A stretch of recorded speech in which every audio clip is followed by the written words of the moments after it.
Sup everyone, I'm your female otaku and I'm here to review episode 7 of Beautiful Bones Sakurako-san's Investigation. And I really enjoyed this episode, okay? It was like a different take of how it usually is for, how the usual episode is, with, we gotta solve the mystery and stuff like that, or set up for like another mystery, which I guess towards the end it started focusing on a little setup for a bigger mystery, but mainly this was about the relationship between Sakurako-san and Shotaro. And I'm really happy they did that, because even though last week I was saying how we needed a really challenging mystery, what completely slipped my mind was the relationship building that I've been expecting since episode 1. Completely slipped my mind, okay? So I'm really happy that we got to see the relationship between the two, okay? So in the beginning, it was the usual Shotaro being all like, hey Sakurako, you can't do this, we can't stay here too long, and Sakurako's all like, So, of course we have that usual banter, but then they go in deeper from there, and I like that. I'm really happy that they did that, okay? So, Shotaro and Sakurako started talking about pets, okay? Because apparently Shotaro had a pet dog or something like that.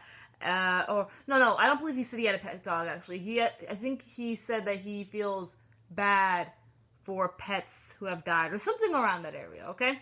So he's sensitive about pets and the death of pets, alright?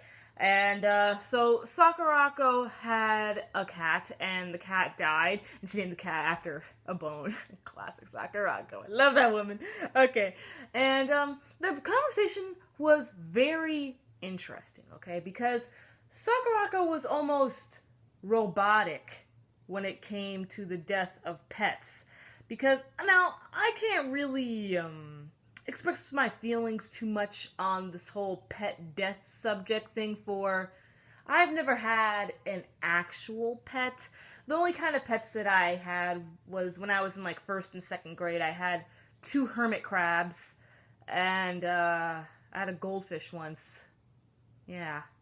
So, you don't really get the same type of feelings when it comes to hermit crabs and goldfish, because a cat and a dog, they're a little more special in a sense, because you get to hug them, pick them up, you get to feed them. Of course, you get to feed the hermit crabs and the goldfish, but really all you gotta do is just leave something in there and they'll be set for about a week. Okay, so it's very different when it comes to, like, cats and dogs, and even if you have like a guinea pig or something, all of that's completely different. I can't really say for birds though. No experience with birds. But anyway, I'm getting off track here. So it's like, how would Sakurako feel if someone, like a person, died? And then that brings over to Shotaro. Remember? That's her, I believe she said, dead brother? Yeah, I believe she said that it's her dead brother. But she was very robotic to that whole subject, and it's pretty odd.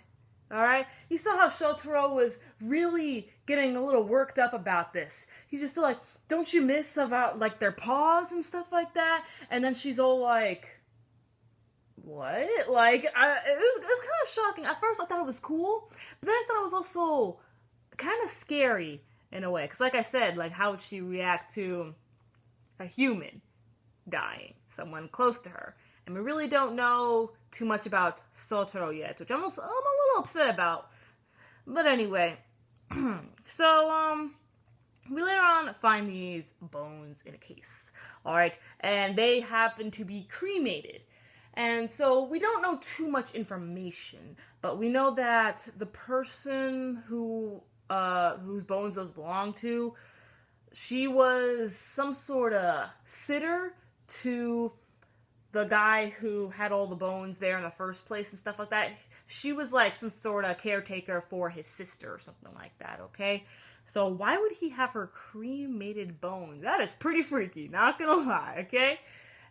And another thing I want to bring up, they actually, in this episode, Shotaro brought up the fact that Sakurako does have a fiance. So if he's bringing this up now when we're a little bit more than halfway through the series, then you know the fiance is going to come in at some point, okay? And he's going to be playing a major factor into all of this, okay? So I wonder what they're going to do with that, because, you know, Sakurako never talks about her fiance, all right? Let me talk a little bit more about Sakurako. So we already know from episode 1, they mention how she doesn't like crowds and stuff like that. But you really, truly get to see that within this episode. I mean, sure, it was really nice of her that even though Shotaro's mother couldn't make it to the culture festival, that Sakurako said that she would come instead. I thought that was really nice, okay? Really, really nice, and helped again with that whole relationship building thing. But she was, you know, pretty uncomfortable with the crowds and stuff like that, alright? As soon as she was done with her pancakes, she left, man, alright? And Shotaro was talking, trying to make a conversation with Sakurako, and she felt so awkward, and I thought that was very interesting. Really interesting to see. And then you saw how incredibly at peace she was when she was surrounded by the bones in display, okay? I love this girl so much. She's such an interesting character, okay? And a character you don't really see too much in anime. Someone as fascinating as her, okay? And so, yeah, we got more characterization with Sakurako, and we're getting a little relationship build up between Shotaro and Sakurako, and we have a little bit of clues towards the bigger mystery at the end. So I can't wait to see where this goes, because I really enjoyed this episode. Yeah, okay then, so catch me tomorrow as I review The Perfect Insider, which, by the way, we have 3 more days till my 18th birthday. Whoop! I'm your female otaku. Sayonara.